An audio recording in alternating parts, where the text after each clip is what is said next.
10 of cups ಬಂದಿದೆ. 10 of cups ಬಂದರೆ love is in the air ಅಂತ ಕರಿತೀವಿ. ಖಂಡಿತ ನಿಮಗೆ ಯಾರ ಮೇಲಾದರೂ ಲವ್ ಆಗ್ಬೋದು, ಎಮೋಷ್ನಲ್ ಫುಲ್ಫಿಲ್ಮೆಂಟ್ ಅಂತ ಹೇಳ್ತೀವಿ ನಾವು ಅದನ್ನು. ಸೊ ಆಗಿದ್ದರೆ ಕೂಡ ನೀವು ಖುಷಿಯಾಗಿರ್ತೀರ, ರಿಗ್ರೆಟ್ ಏನೂ ಮಾಡ್ಕೊಳ್ಳಲ್ಲ, ಸರಿಯಾದ ವ್ಯಕ್ತಿ ಅಂತ ಅನಿಸ್ಬೋದು, ಬ್ಲಿಸ್ಫುಲ್ ಅಂತ ಹೇಳುತ್ತೆ. ಸೊ ಅಪ್ರಿಷಿಯೇಷನ್ ಸಿಗ್ಬೋದು ನಿಮಗೆ ಅದರ್ ಪರ್ಸನ್ನಿಂದ, ಅಥವಾ ನೀವು ಅದರ್ ಪರ್ಸನ್ನ ಅಪ್ರಿಷಿಯೇಷನ್ ಮಾಡ್ಬೋದು. ಕೆಲವ್ರಿಗೆ ತುಂಬ ಸ್ಕಿನ್ನಲ್ಲಿ ಗ್ಲೋ ಇರುತ್ತೆ ಅಂತ ಕೂಡ ಕಾರ್ಡ್ ಹೇಳ್ತಾ ಇದೆ. ಕಾಮ್ನೆಸ್ ಇನ್ ಲೈಫ್ ಅಂತ ಹೇಳ್ಬೋದು, ಪೀಸ್ಫುಲ್ನೆಸ್ ಇರುತ್ತೆ ಅಂತ ಹೇಳ್ಬೋದು. ಸ್ಟೆಬಿಲಿಟಿ ಹೇಳ್ತೀನಿ. 10 ಆಫ್ ಕಪ್ಸ್ ನೀವೇನು ಅಂದ್ಕೊಂಡಿರ್ತೀರ ಕೆಲವೊಂದು ಔಟ್ಪುಟ್ಗಳು ನಿಮಗೆ ಸಿಗುತ್ತೆ ಈ ಮಂತ್ ಅವ್ರಿಗೆ ಅಂತ ಹೇಳುತ್ತೆ, ಲವ್ ಲೈಫಲ್ಲಿ ಸ್ಪೆಷಲಿ.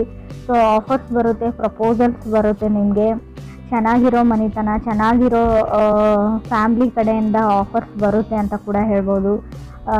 ಸೆಟಲ್ ಆಗಿರೋ ಫ್ಯಾಮ್ಲಿ ಇರುತ್ತೆ ಅವ್ರದ್ದು. ಸೆಕೆಂಡ್ ಕಾರ್ಡ್ ನನಗೆ ನೈಟ್ ಆಫ್ ವಾಂಡ್ಸ್ ಬಂದಿದೆ. 10 ಆಫ್ ಕಪ್ಸ್ ಮತ್ತು ನೈಟ್ ಆಫ್ ವಾಂಡ್ಸ್ ಬಂದರೆ ನೀವು ಯಾರನ್ನು ಅಟ್ರ್ಯಾಕ್ಟ್ ಮಾಡ್ತೀರಾ, ಯಂಗರ್ ಪರ್ಸನ್ ಇದ್ದಾರೆ ಅವರು ನಿಮಗಿಂತಲೂ, ಯಾವಾಗಲೂ ನಿಮ್ಮನ್ನು ಅಬ್ಸರ್ವ್ ಮಾಡ್ತಾರೆ, ನೋಡ್ತಾ ಇರ್ತಾರೆ ಅಂತ ಹೇಳ್ಬೋದು. ಬಟ್ ಅವರು ಸೆಟ್ಲಿಂಗ್ ಟೈಪ್ ಪರ್ಸನ್ ಅಲ್ಲ, ಅವರು ಸೆಟಲ್ ಆಗಬೇಕು ಅಂತ ಕೂಡ ಅಂದ್ಕೊಂಡಿಲ್ಲ ಇಷ್ಟು ಬೇಗ ಅಂತ ಕೂಡ ಹೇಳ್ತಾ ಇದೆ card. May be past life connection ಅಂತ ಹೇಳ್ತೀನಿ ನಾನು. ಅಂದರೆ ಯಾರನ್ನಾದ್ರೂ ನೋಡಿದಾಗ ನಿಮ್ಗೆ ಅನಿಸುತ್ತೆ ಈ ವ್ಯಕ್ತಿ ನಮಗೆ ಮುಂಚೆನೇ ಪರಿಚಯ ಇರೋ ಥರ. ಸೊ ಆ ಥರ ವ್ಯಕ್ತಿ ಅಂತ ಹೇಳ್ಬೋದು. ತುಂಬ ನೀವು ಮಾತಾಡಬಾರ್ದು ಅಥವಾ ರೆಸ್ಪಾನ್ಸ್ ಮಾಡ್ಬೋದು ಮೆಸೇಜ್ಗೆ, ಕಾಲ್ಗೆ, ಅಂದರೆ ತುಂಬ ಟ್ರಿಗರಿಂಗ್ ಇರುತ್ತೆ ಅಂತ ಹೇಳ್ಬೋದು. ಅವ್ರನ್ನ ನೋಡದೆ ಅಥವಾ ಅವ್ರಿಗೆ ರೆಸ್ಪಾನ್ಸ್ ಮಾಡದೆ ನಿಮ್ಗೆ ಇರದೇ ಇರೋಕ್ಕಾಗಬಹುದು ಅಂತ ಕಾರ್ಡ್ ಹೇಳ್ತಾ ಇದೆ. ಥರ್ಡ್ ಕಾರ್ಡ್ ನನಗೆ ಕ್ವೀನ್ ಆಫ್ ಕಪ್ಸ್ ಬಂದಿದೆ. ತುಂಬ ಫ್ರೆಂಡ್ಲಿ ಕೈಂಡ್ ಆಫ್ ಎನರ್ಜಿ ಇರುತ್ತೆ ಆ ವ್ಯಕ್ತಿದು ಅಂತ ಹೇಳ್ಬೋದು. ಹಿಂದೆ ಅವರು ಮೋಸ ಹೋಗಿದ್ದಾರೆ ಅಂತ ಹೇಳ್ಬೋದು, ತುಂಬ ಸರ್ತಿ ಅವರು ಮೋಸ ಹೋಗಿದ್ದಾರೆ ಅಂತ ಕೂಡ ಹೇಳ್ತಾರೆ. ಯಾರೋ ಅವ್ರಿಗೆ ಮೋಸ ಮಾಡಿದ್ದಾರೆ, ನಂಬಿಕೆ ದ್ರೋಹ ಮಾಡಿದ್ದಾರೆ ಅಂತ ಕೂಡ ಹೇಳ್ಬೋದು. ಕಾರ್ಡ್ಸ್ ಅದನ್ನೇ ಹೇಳ್ತಾ ಇದೆ. ಕೆಲವ್ರಿಗೆ ಸಿಂಗಲ್ ಇರೋರಿಗೆ ಸಿಂಗಲ್ ಆಗಿರಲ್ಲ ಅಂತ ಹೇಳುತ್ತೆ. ಕಮಿಟ್ಮೆಂಟ್ ಆ್ಯಂಡ್ ರಿಲೇಷನ್ಶಿಪ್ ಇದೆ ನಿಮಗೆ ಕೂಡ ಕಾರ್ಡ್ಸ್ ಹೇಳ್ತಾ ಇದೆ. ಫೋರ್ತ್ ಕಾರ್ಡ್ ನನಗೆ 8 ಆಫ್ ಸಾರ್ಟ್ಸ್ ಬಂದಿದೆ. ಖಂಡಿತವಾಗ್ಲೂ ನೀವು ಯಾವುದಾದ್ರು ಮೆಸೇಜೋ ಮೇಲೋ ಅಥವಾ ಕಾಲ್ಗೆ ವೇಟ್ ಮಾಡ್ತಾ ಇದ್ರೆ ಯು ವಿಲ್ ಗೆಟ್ ಮೆಸೇಜ್ ಅಂತ ಕಾರ್ಡ್ ಹೇಳ್ತಾ ಇದೆ. ಬಟ್ ನಿಮ್ಗೆ ಅನ್ಬೋದು ಇವ್ರು ಯಾರೋ ನಮ್ಗೆ ಗೊತ್ತಿರೋರೇ ಅಂತ ಅನ್ಬೋದು, ಬಟ್ ಸೇಮ್ ಪರ್ಸನ್ ಇದ್ದಾರೆ ಅಂತ ಅನ್ಬೋದು, ಇವರು ಅದೇ ಥರನೇ ಇದ್ದಾರೆ ಅಂತ ಅನ್ಬೋದು. ಬಟ್ ಇದು ಡಿಫ್ರೆಂಟ್ ಪರ್ಸನ್ನಿಂದ ನಿಮಗೆ ಪ್ರಪೋಸಲ್ ಬರುತ್ತೆ, ಮೆಸೇಜ್ ಬರುತ್ತೆ. ಇವರು ಎಲ್ಲರ ಥರ ಅಲ್ಲ ಅಂತ ಕಾರ್ಡ್ ಹೇಳ್ತಾ ಇದೆ. ಮೇ ಬಿ ನೀವು ಎಲ್ಲರ ಥರ ಅಲ್ಲ. ಕ್ರಾಸ್ ವಾಚರ್ಸ್ ಯಾರಾದರೂ ರೀಡಿಂಗ್ ನೋಡ್ತಾ ಇದ್ರೆ, ಸೊ ನಿಮಗೆ ಗೊತ್ತಿರೋ ಅಥವಾ ನಿಮ್ಗೆ ಇಷ್ಟ ಆಗ್ತಾ ಇರೋ ವ್ಯಕ್ತಿ ಸೊ ಎಲ್ಲರ ಥರ ಅಲ್ಲ ಅಂತ ಕಾರ್ಡ್ ಹೇಳ್ತಾ ಇದೆ. ಫಿಫ್ತ್ ಕಾರ್ಡ್ ನನಗೆ ಡೆವಿಲ್ ಕಾರ್ಡ್ ಬಂದಿದೆ. ಹೇಳ್ತೀವಲ್ಲ ನಮಗೆ ನಾವೇ ಶತ್ರುಗಳು ಅಂತ, ಹಾಗೆ ಡೆವಿಲ್ ಕಾರ್ಡ್ ಬಂದರೆ ನಿಮಗೆ ನೀವೇ ಶತ್ರು ಆಗ್ತಾ ಇದ್ದೀರಾ ಅಂತ ಹೇಳ್ಬೋದು. ಫಿಯರ್ ಆಫ್ ಕಮಿಟ್ಮೆಂಟ್ ಅಂತ ಹೇಳ್ತೀವಿ. ಯಾರ ಜೊತೆನಾದರೂ ಕಮಿಟ್ ಆಗೋಕ್ಕೆ ನಿಮ್ಗೆ ಭಯ ಆಗ್ತಾ ಇದೆ ಇತ್ತೀಚೆಗೆ ಅಂತ ಹೇಳ್ಬೋದು. ಯಾಕಂದರೆ ಎಲ್ಲರೂ ಅದೇ ಥರನೇ ಇರ್ತಾರೆ, ಎಲ್ಲರೂ ಮೋಸ ಮಾಡೋ ವ್ಯಕ್ತಿಗಳು, ಎಲ್ಲರೂ ಸ್ವಾರ್ಥಿಗಳು ಅಂತ ನಿಮ್ಗೆ ಅನ್ನಿಸ್ಬೋದು. ಅಥವಾ ವೈಸ್ ವರ್ಸ ರೀಡಿಂಗ್ ಇದು ಅದರ್ ಪರ್ಸನ್ಗೂ ಹಿಂಗೆ ಅನಿಸ್ಬೋದು, ನೀವು ಎಲ್ಲರ ಥರನೇ ಅಂತ ಅನಿಸ್ಬೋದು. ಸಿಕ್ಸ್ತ್ ಕಾರ್ಡ್ ನನಗೆ ಏಸ್ ಆಫ್ ಕಪ್ಸ್ ಬಂದಿದೆ. May be coming from hurt ಅಂತ ಹೇಳುತ್ತೆ. ನಿಮಗೆ ಮುಂಚೆ ತುಂಬ ಹರ್ಟ್ ಆಗಿರ್ಬೋದು ಅಥವಾ ಅದರ್ ಪರ್ಸನ್ಗೆ ತುಂಬ ಹರ್ಟ್ ಆ್ಯಂಡ್ ಡ್ರಾಮಾನ ನೀವು ನೋಡಿದ್ದೀರಾ. ಬಟ್ ಇಲ್ಲಿ ಅಂದರೆ ಮೂನ್ ಬೇಸ್ ನಕ್ಷತ್ರ ಅಂತ ಹೇಳ್ತೀವಿ. ಸ್ವಲ್ಪ ಮೂಡಿ ಇರ್ತಾರೆ ಆ ಪರ್ಸನ್, ನೀವು ಅಥವಾ ಅದರ್ ಪರ್ಸನ್ ತುಂಬ ಮೂಡಿ, ಜಾಸ್ತಿ ಮಾತಾಡಲ್ಲ. ಸೊ ಯಾವಾಗಾದರೂ ಮೂಡ್ ಬಂದಾಗ ಅಷ್ಟೇ ತುಂಬ ಮಾತಾಡ್ತೀರಾ, ಇಲ್ಲ ಅಂದರೆ ಇಲ್ಲ, ಸುಮ್ಮನೆ ಇರ್ತೀರಾ ಅಂತ ಕೂಡ ಏಸ್ ಆಫ್ ಕಪ್ಸ್ ಹೇಳ್ತಾ ಇದೆ. ಸೆವೆಂತ್ ಕಾರ್ಡ್ ನನಗೆ ಹೈರ್ಫೆಂಟ್ ಬಂದಿದೆ. ಹೈರ್ಫೆಂಟ್ ಕಾರ್ಡ್ನ ನಾವು ಮ್ಯಾರೇಜ್ ಪ್ರಪೋಸಲ್ ಕಾರ್ಡ್ ಅಂತ ಹೇಳ್ತೀವಿ. ಪ್ರಪೋಸಲ್, ರಿಲೇಷನ್ಶಿಪ್, ಮ್ಯಾರೇಜ್ ಅಂತ ಹೇಳ್ಬೋದು. ಯು ನೀಡ್ ಟು ರೆಡಿ ಅಂತ ಹೇಳ್ತೀನಿ. ನಿಮಗೆ ಮನೆಯಲ್ಲಿ ಏನಾದರೂ ಪ್ರಪೋಸಲ್ ಹುಡುಕ್ತಾ ಇದ್ದಾರೆ, ಮದುವೆ ಮಾಡಬೇಕು ಅಂತ ಅಂದ್ಕೊಂಡಿದ್ದಾರೆ ಫ್ಯಾಮ್ಲಿ ಅಂದರೆ ನೀವು ರೆಡಿಯಾಗಿರಿ ಅಂತ ನಾನು ಹೇಳ್ತೀನಿ. ಯಾಕಂದರೆ ಇಷ್ಟರಲ್ಲೇ ನಿಮ್ಮ ಮದುವೆ ಫಿಕ್ಸ್ ಆಗುತ್ತೆ, ಸೊ ಎಂಗೇಜ್ಮೆಂಟ್ ಫಿಕ್ಸ್ ಆಗುತ್ತೆ ಅಂತ ಕೂಡ ಕಾರ್ಡ್ಸ್ ಹೇಳ್ತಾ ಇದೆ. ನಿಮಗೆ ಟೈಮ್ ಬೇಕು ಅದು ಇದು ಅಂದರೆ ನೀವು ಫ್ಯಾಮ್ಲಿಗೆ ಮುಂಚೆನೇ ಹೇಳಿಬಿಡಿ, ಇಲ್ಲಾಂದರೆ ಎಲ್ಲನೂ ಸಡನ್ನಾಗಿ ನಡೆದು ಹೋಗುತ್ತೆ ಅಂತ ಕೂಡ ಕಾರ್ಡ್ಸಲ್ಲಿ ಶೋ ಆಗ್ತಾ ಇದೆ. ಸೊ ಇದಕ್ಕೆ ನೀವು ವೇಟ್ ಮಾಡ್ತಾ ಇರೋರಿಗೆ ನಾನು ಕಂಗ್ರಾಟ್ಸ್ ಹೇಳ್ತೀನಿ. 8th ಕಾರ್ಡ್ ನನಗೆ ಫೂಲ್ ಕಾರ್ಡ್ ಬಂದಿದೆ. ತುಂಬ ನಿಮಗೆ ಭಯ ಇದೆ ಯಾರನ್ನಾದ್ರೂ ನಂಬಕ್ಕೆ ಅಂತ ಅನಿಸುತ್ತೆ. ಸೊ ಟ್ರಸ್ಟ್ ಇಶ್ಯೂಸ್ ಅಂತ ಹೇಳ್ಬೋದು. ಯಾರನ್ನೂ ಎಲ್ಲರ ಮೇಲೂ ನಂಬಿಕೆ ಕಳ್ಕೊಂಡಿದ್ದೀರಾ ಕೆಲವರು ಅಂತ ಹೇಳುತ್ತೆ, ಎಲ್ರಿಗೂ ಅಲ್ಲ.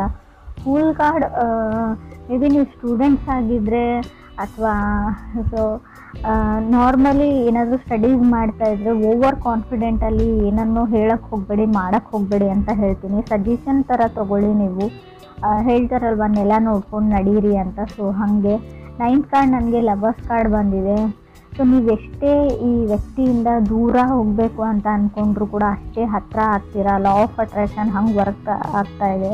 ಸೊ ಆ ವ್ಯಕ್ತಿಯಿಂದ ನೀವು ದೂರ ಓಡೋಗೋಕ್ಕಾಗಲ್ಲ ಅಂತ ಕಾರ್ಡ್ ಹೇಳ್ತಾ ಇದೆ. ಲವರ್ಸ್ ಕಾರ್ಡ್ ಬಂದಿರೋದ್ರಿಂದ love is in the air ಅಂತ ಹೇಳ್ತೀನಿ. ತುಂಬ ಎಮೋಷ್ನಲ್ ಫುಲ್ಫಿಲ್ಮೆಂಟ್ ಇರುತ್ತೆ, ನೀವು ಖುಷಿಯಾಗಿರ್ತೀರಾ, ಎಮೋಷ್ನಲಿ ಸ್ಯಾಟಿಸ್ಫೈಡ್ ಆಗಿರ್ತೀರಾ. ಅವ್ರು ನೀವು ಅಥವಾ ನಿಮ್ಮನ್ನು ಕನೆಕ್ಟ್ ಆಗಿರೋ ಅದರ್ ವ್ಯಕ್ತಿ ಕೂಡ ಆಗಿರ್ಬೋದು. 10th ಕಾರ್ಡ್ ನನಗೆ 10 ಆಫ್ ಸಾರ್ಡ್ಸ್ ಬಂದಿದೆ. ಈ ವ್ಯಕ್ತಿ ಹೊಸ ವ್ಯಕ್ತಿ ಅಂತ ಹೇಳ್ತೀನಿ, ಹಳೆ ವ್ಯಕ್ತಿ ಅಂತ ಹೇಳಲ್ಲ.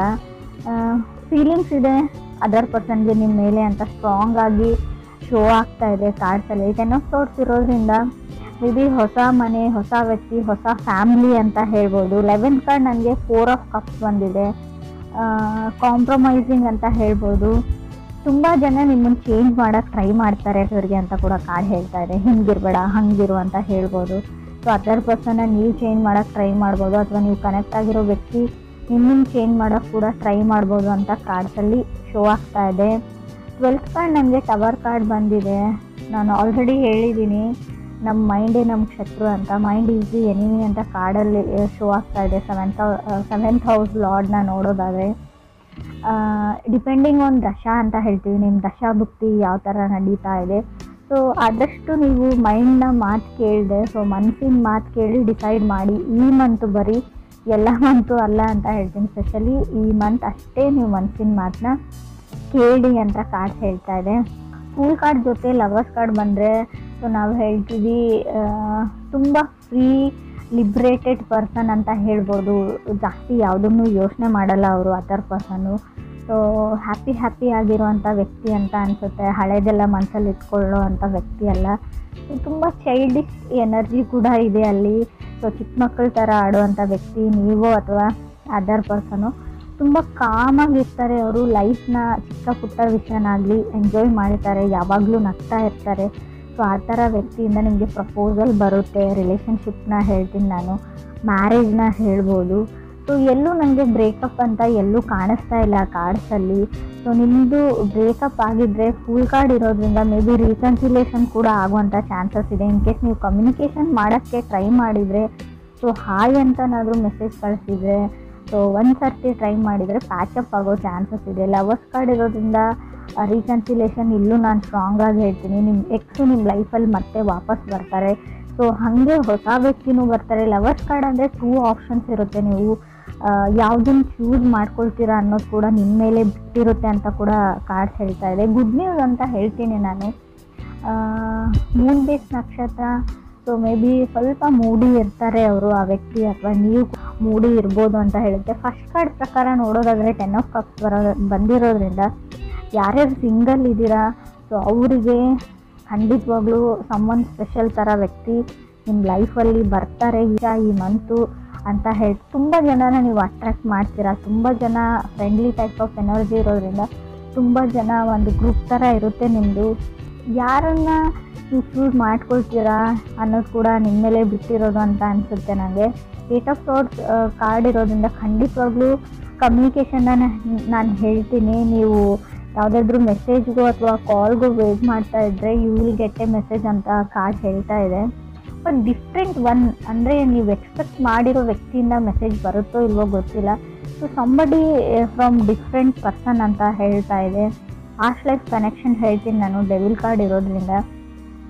ಡೆವಿಲ್ ಕಾರ್ಡ್ ಯಾವ ಥರ ಅಂದರೆ ಇಲ್ಲದೆ ಇರೋದ್ರ ಬಗ್ಗೆ ನೀವು ಜಾಸ್ತಿ ಯೋಚನೆ ಮಾಡ್ತೀರಾ, ಇದಿರ್ಬೋದಾ, ಇದು ಹಿಂಗೇನಾ. ಆ್ಯಕ್ಚುಲಿ ಅದು ಪ್ರಾಕ್ಟಿಕಲಿ ನೋಡೋದಾದರೆ ಆ ವಿಷಯ ಇರೋದೇ ಇಲ್ಲ, ಆ ಸಿಚುವೇಶನ್ ನಿಮ್ಮ ಲೈಫಲ್ಲಿ ಬರೋದೇ ಇಲ್ಲ ಅಂತ ಅನಿಸುತ್ತೆ.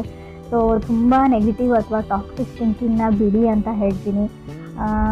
ಡಿಲೇ ಅಂತ ಏನಿತ್ತು ಅವ್ರ ಲೈಫಲ್ಲಿ ಅದು ಮುಗ್ದಿದೆ ಅಂತ ಹೇಳ್ಬೋದು. ನಿಧಾನ ಅನ್ನೋದು ಮುಗ್ದಿದೆ. ಹ್ಯಾಪಿನೆಸ್ ಓವರ್ಲೋಡೆಡ್ ಅಂತ ಹೇಳ್ತೀನಿ. ನಿಮ್ಮ ರೀಡಿಂಗಲ್ಲಿ ಫುಲ್ ಖುಷಿಯಾಗಿರೋ ಲವ್ ಲೈಫ್ ರೀಡಿಂಗ್ ಇದು ಅಂತ ನಂಗೆ ಅನಿಸುತ್ತೆ. ರಿಲೇಷನ್ಶಿಪ್ ರೀಡಿಂಗ್ ಆದರೂ ತೊಗೊಳ್ಳಿ, ನೀವು ತುಂಬ ಖುಷಿಯಾಗಿರ್ತೀರಾ.